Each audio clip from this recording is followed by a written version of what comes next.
নমস্কার, আপনাদের আমার এই ছোট্ট রান্নাঘরে স্বাগত জানাচ্ছি।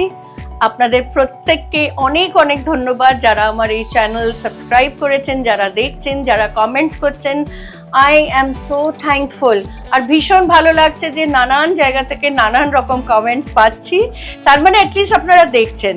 তো প্লিজ ইউটিউব চ্যানেল তো দেখবেনই, আর এর সঙ্গে সঙ্গে আপনারা ইনস্টা অ্যান্ড ফেসবুকও ফলো করবেন।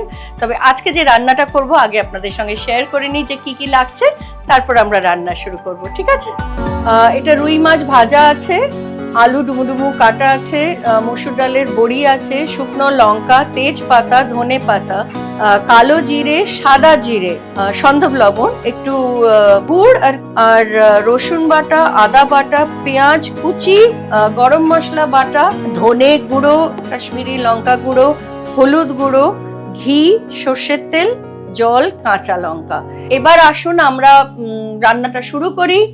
আমরা এবার যেটা সবচেয়ে আগে করব, গ্যাসটা জ্বালিয়ে নেব, আর কড়াইটা আগেই গরম করে নিয়েছি, তাই এটা বসিয়ে দিলাম। বসিয়ে নিয়ে তেলটা গরম হয়ে গেছে।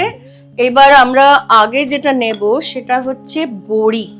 বড়িটাকে একটু ভালো করে ভেজে নেব, ঠিক আছে? ভেজে নিয়ে আপনাদের আগেই বলেছি যে যখনই আমি কোনো রকম ভাজা কিছুই করি তখন সঙ্গে সঙ্গে একটু এই টিস্যু পেপার দিয়ে দিই, তাতে এক্সেস তেল যেটা হয় সেটা একটু অ্যাবজর্বড হয়ে যায়, ঠিক আছে? তো এটা কিন্তু একটু ঝাল ঝাল হবে, আগেই বলে দিচ্ছি। তো যারা ভালোবাসেন ঝাল রান্না খেতে এবং একটু রসা রসা, তাদের জন্য এই রান্না। বাচ্চারাও আজকাল খুব ঝাল খায়, তাই জন্য বলতে পারছি না যে এটা বাচ্চাদের জন্য নয়, অবশ্যই সবার জন্য। পরিবারে যখন রান্না হয় সবার জন্যই হয়, কিন্তু এটা বিশেষ করে বড়দের জন্য যারা একটু ঝাল ঝাল খেতে ভালো লাগে।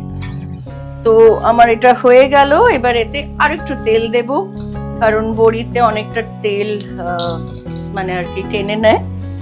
তেলটা গরম হলেই আপনাদের দেখাচ্ছি। এবার আমরা চটপট যেটা দেব, আগে শুকনো লঙ্কা। আগেই বলে দিয়েছি যে ঝাল ঝাল, তো একটু ঝাল, হ্যাঁ, আগে একটু শুকনো লঙ্কা দিয়ে দিচ্ছি, তারপরে তার মধ্যে একটু আমি গুঁড়ো দিয়ে দিচ্ছি, তারপর পেঁয়াজ দিয়ে দিলাম। পেঁয়াজটা দিয়ে দিলাম আগেই, তার আগে গুড় দিয়ে দিয়েছি। এবার পেঁয়াজটা ভাজা ভাজা হলেই তারপর সব দিতে লাগবো। পেঁয়াজটা ভাজা ভাজা হোক, তার মধ্যে এখানে যে আলু আছে খানিকটা আলুও দিয়ে দিচ্ছি। আচ্ছা, আলুটা দিয়ে এবার আমি ঢেকে নেব।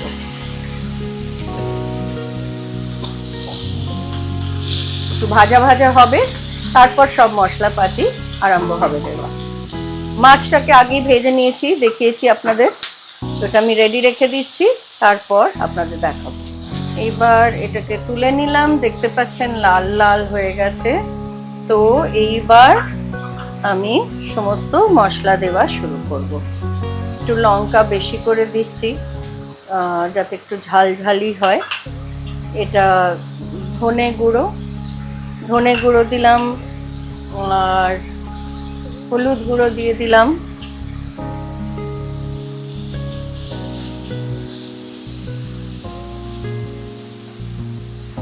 তারপর যেটা দেব এর মধ্যেই একটু রসুন দিচ্ছি।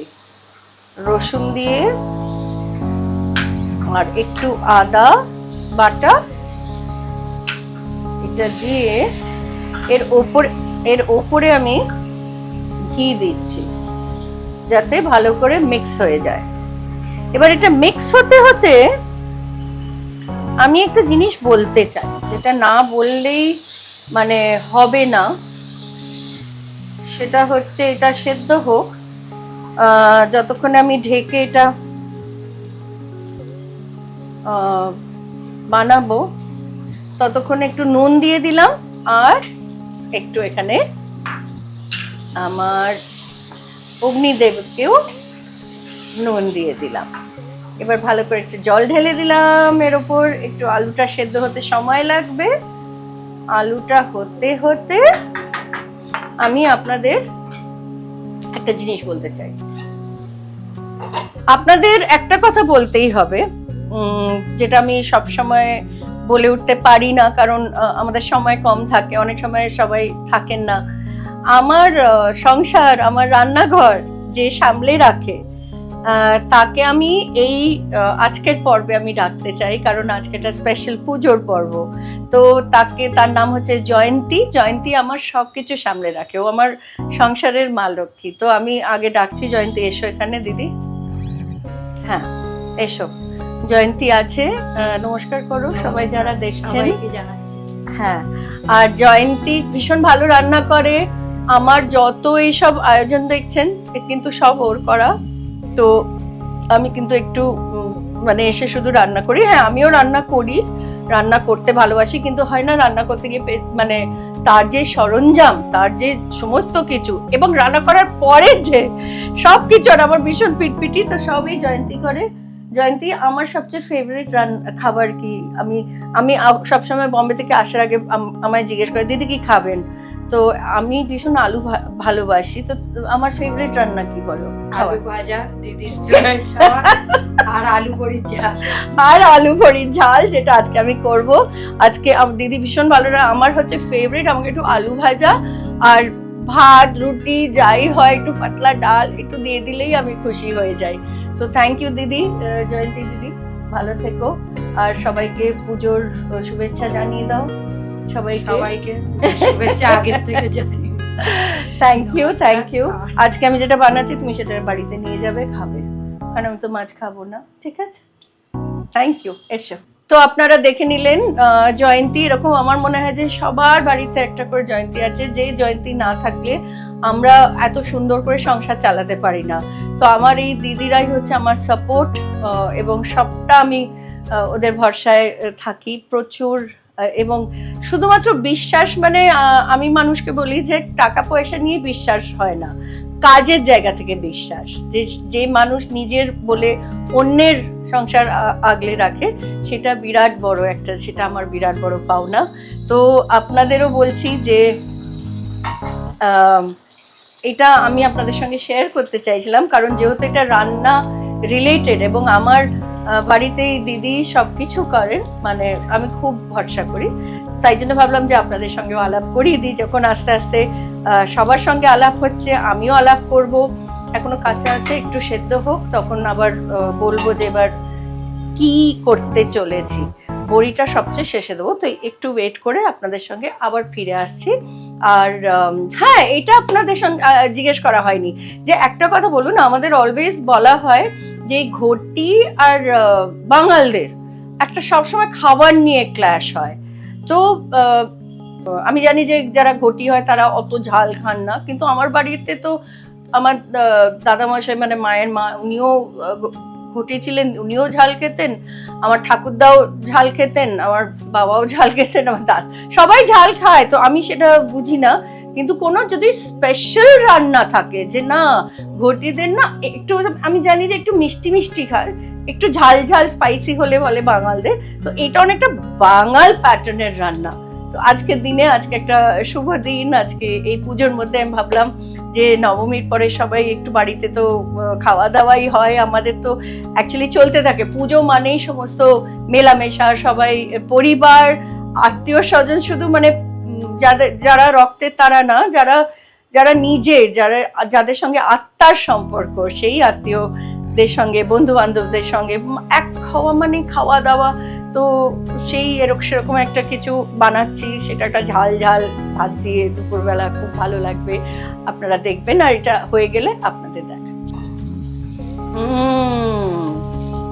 বেশ লাল লাল লাল লাল হয়ে গেছে, এবং একটু বাকি আছে, কিন্তু যেটা করব সেটা হলো এবার মাছগুলোকে একটা একটা করে সব দিয়ে দেব, দিয়ে আর একটু এতে জল দিয়ে দিলাম। এই মাছের সঙ্গে পুরোটা কষা কষা হয়ে যাবে। এবং সঙ্গে এর ওপর নাবানোর আগে বড়িটা দিয়ে দেব।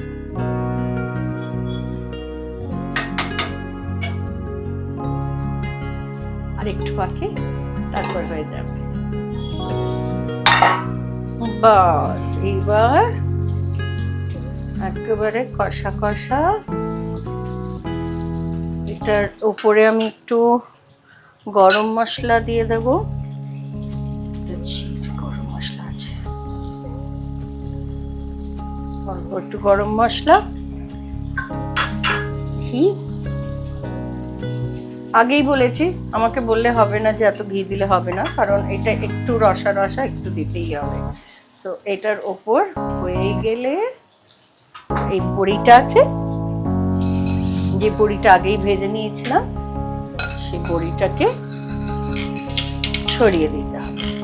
ছড়িয়ে রান্না শেষ। আর যত কাঁচা লঙ্কা আছে সেই কাঁচা লঙ্কাগুলো ওপর থেকে দিয়ে দেবো। ব্যাস, তাহলে হয়ে গেল আমার মাছের আলু বড়ি ঝাল, যেটা ভীষণ ভালো লাগে খেতে ভাত দিয়ে। এটা আমার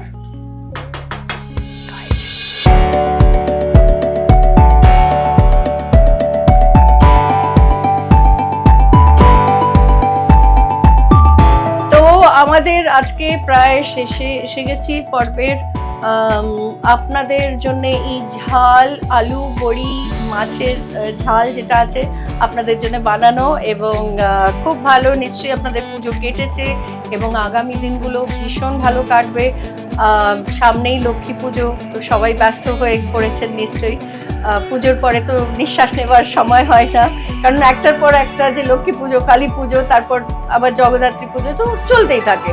তো তার আগে আপনাদের বলে দিই যে ভীষণ ভীষণ ভালো থাকবেন, সাবধানে ঘোরাফেরা করবেন পুজোর সময়, এবং যত ভালো ভালো ঠাকুর দেখবেন জানাবেন আমার লিখে, যে কি কি কমেন্টসেও একটু জানাবেন, তাহলে আমি জানতে পারবো যে কোথায় কোথায় খুব সুন্দর ঠাকুর। যদি পারেন ছবি শেয়ার করবেন। আর পুজোর জন্য অনেক অনেক শুভেচ্ছা। আপনাদের অনেক অভিনন্দন জানিয়ে রাখছি, বড়দের প্রণাম জানিয়ে রাখছি। ভালো থাকবেন, আবার দেখা হবে আগামী পর্বে।